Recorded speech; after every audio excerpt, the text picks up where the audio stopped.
తాకట్లో ఉన్న మీ బంగారాన్ని విడిపించి ఆ రోజు ఆన్లైన్ రేటుకి కొంటాం. Sharma gold company. పాకిస్తాన్లో ఓ భారతీయుడు గర్వంగా నిలబడ్డాడు. పాక్ నడిబొడ్డున తొడగొట్టి మీసం తిప్పి పెత్తనం చలాయిస్తున్నాడు. సింహ బోనులోకి వెళ్లి నిద్రలేపి మరీ వేటాడిన వేటగాడిలా పాక్ గడ్డపై సత్తా చాటాడు. పాకిస్తాన్లోని 22,000 చదరపు కిలోమీటర్ల సామ్రాజ్యానికి మకుటం లేని మహారాజు అతను. ఎంతో ప్రఖ్యాత చరిత్ర కలిగిన రాజపుత్రుల వంశానికి చెందిన వీరుడు, ధీరుడు. పాకిస్తాన్లో ఏకైక హిందూ సింహంగా కొనియాడుతున్న ఆ వ్యక్తి మరెవరో కాదు, రాణా హమీర్ సింగ్.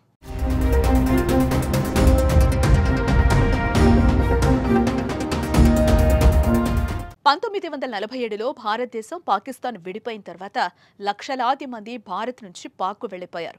పాక్ నుంచి కూడా లక్షలాది మంది భారత్కు వచ్చారు. అయితే కొంతమంది మాత్రం తమ ఇళ్లను, ఊరిని వదిలి వెళ్లటానికి ఇష్టపడలేదు. అందులో మొదటి వ్యక్తే రాణా హమీర్ సింగ్. ఆయన రాజపుత్ర వంశానికి చెందిన పాకిస్తాన్లో ఉంటున్న ఏకైక భారతీయుడు.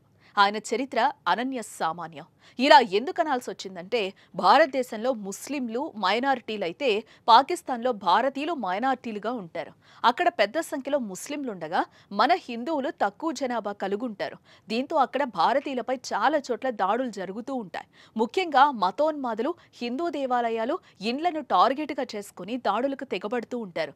అలాంటి సమయంలో అక్కడున్న హిందువులకు నేనున్నానంటూ ధైర్యం చెప్పి వారికి అండగా అడ్డుగా నిలబడిన వ్యక్తి ఎవరైనా ఉన్నారా అంటే అది రాణా సింగ్ మాత్రమే.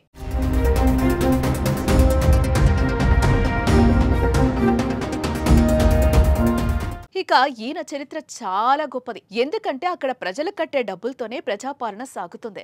కానీ ఈయన పరిపాలనలో అలా ఉండేది కాదు. ప్రజలు కట్టిన పన్నులు ప్రభుత్వానికి వచ్చే ఒక్క రూపాయి కూడా తీసుకునేవాడు కాదు. తన సొంత ఆస్తిలోని డబ్బులను ఉపయోగించి రాజకీయం చేసేవారు. అలా ఆ డబ్బులతోనే ప్రజాసేవ చేసేవారు.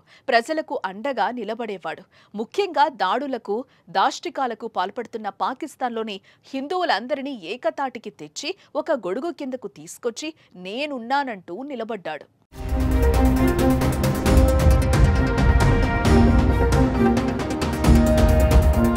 అయితే ముస్లిం గడ్డపై, అది ఓ తెలుగు వ్యక్తి ఇంత ధైర్యంగా నిలబడ్డారంటే అతనిపై ఎవరు దాడి చేయలేదా, కుట్రలు చేయలేదా అనే సందేహం కూడా వస్తుంది.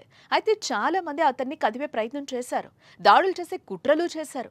కానీ అతని ధైర్యం ముందు అవేవీ నిలవలేదు. అప్పటి పాక్ ప్రధాని భుట్టో నుంచి ఇప్పటి వరకు ఆయన అలానే నిలబడ్డాడు. నేను నిజమైన హిందూ సింహాన్ని అంటూ నిరూపించుకుంటూ వస్తున్నారు.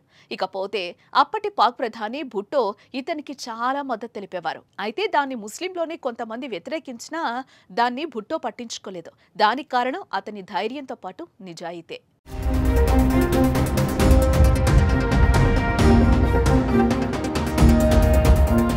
ప్రస్తుతం పాకిస్తాన్లోని ఏకైక హిందూ పాలకుడు రాణా హమీర్ సింగ్. ఇప్పటికీ ముస్లిం దేశంలో పాకిస్తాన్లో రాయల్ జీవితాన్ని గడుపుతున్నారు. ఓసారి పాకిస్తాన్ ప్రధానమంత్రికి బహిరంగంగా యుద్ధ సవాల్ విసిరారు రాణా హమీర్ సింగ్. తలపై కాషాయ తలపాగా, నుదిటిపై తిలకం ధరించి ధీమాగా జీవిస్తున్నారు. 53 ఏళ్ల హమీర్ సింగ్ దివంగత పాకిస్తాన్ ప్రధానమంత్రి బెనజీర్ భుట్టో రెండోసారి అధికారంలోకి వచ్చినప్పుడు శాస్త్ర సాంకేతిక వ్యవసాయ శాఖలకి మంత్రిగా పనిచేశారు. సింగ్ 3 సార్లు సింధ్ అసెంబ్లీ సభ్యుడిగా కొనసాగారు.